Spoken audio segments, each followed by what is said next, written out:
Okay, now we are on the grounds of Kilmalcadar.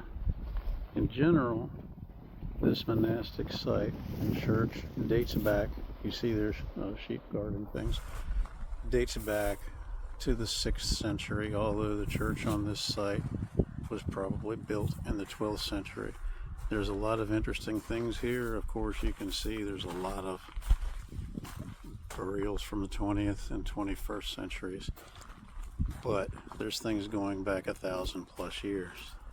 And one of the cool things is there's an inscription inside the church that dates back to the 600s on a stone. So I guess the church perhaps was built around the stone, and it's carved in a Latin alphabet with the words, well, with the letters D-M-I for Domini, or God. There's also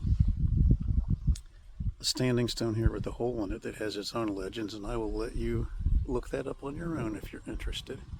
And of course, there's some huge standing crosses and other standing stones here amongst the ruins of this place. So without further ado, we'll take a look at some of these amazing things. So here, very old.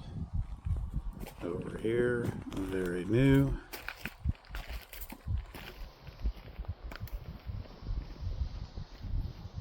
I mean, I don't know, there's no markers on these things, but I mean, when you're 1,000+ years old, even inscriptions from that time frame would be gone if there were any. This one I found interesting, and I didn't know perhaps if Jim Beam was nearby. No disrespect to Mr. Walker, but looks like Johnny Walker didn't make it. I love this huge standing stone cross. This thing is massive. And of course, there's smaller ones dotted around, such as this one. But here we go, is one of my favorite things here. The standing stone with this hole through it. So, I'm not going to spoil you by telling you any of the legends associated with this standing stone and that hole.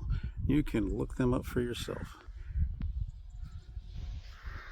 Celtic crosses, old burial grounds. There's a lot of fun stuff here, especially if you're a taphophile or you're just into UNESCO type sites. But here we go. This bad boy dates back to maybe the 12th century, this particular building. And we'll see if we can find that standing stone with the letters DMI on it.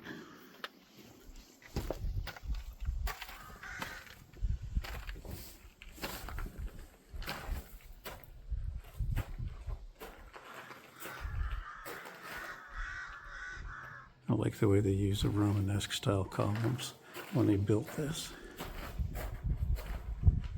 Oh, here's a little plaque for the place.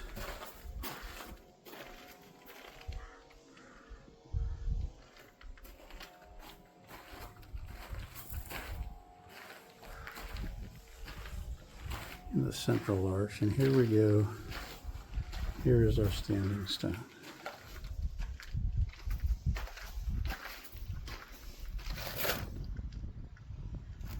With cross and inscriptions upon it. And this one goes back to the 7th century.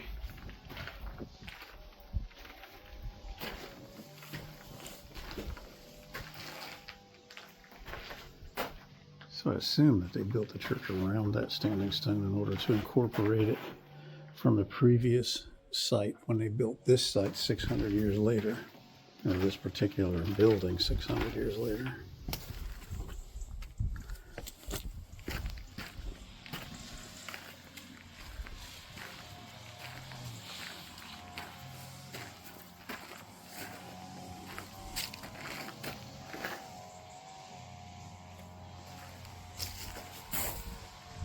View straight through all the arches to the other side.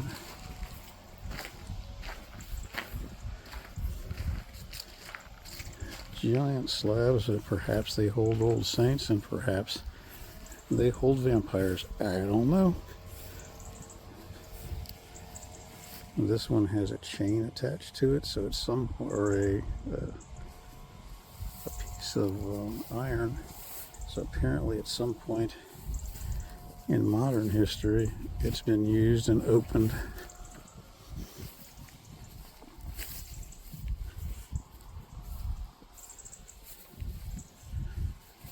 So here, dotted amongst all of these old stones, you see a more modern grave for the Hurleys back in that area.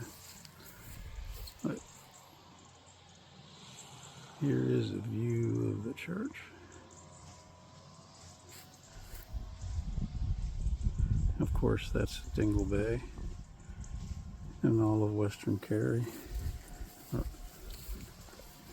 maybe not all of Western Kerry, but you get the idea.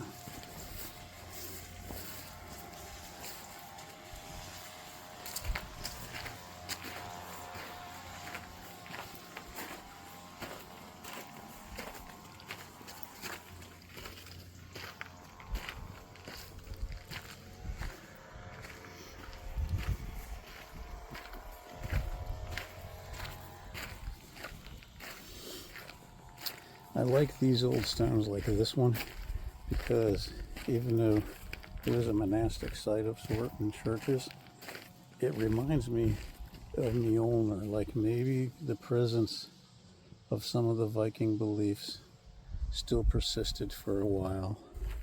I'm not saying they did, but that's what it makes me think of. And of course, this spot on here makes me look like this stone is smiling at me. Hello, stone. Whoever is under there, greetings.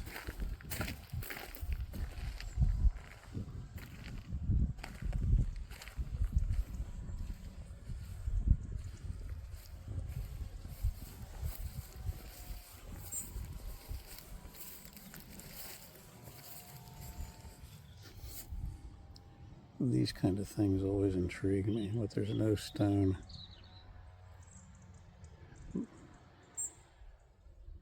But something is marked there. Someone, something. Well, there you go. There's a quick tour.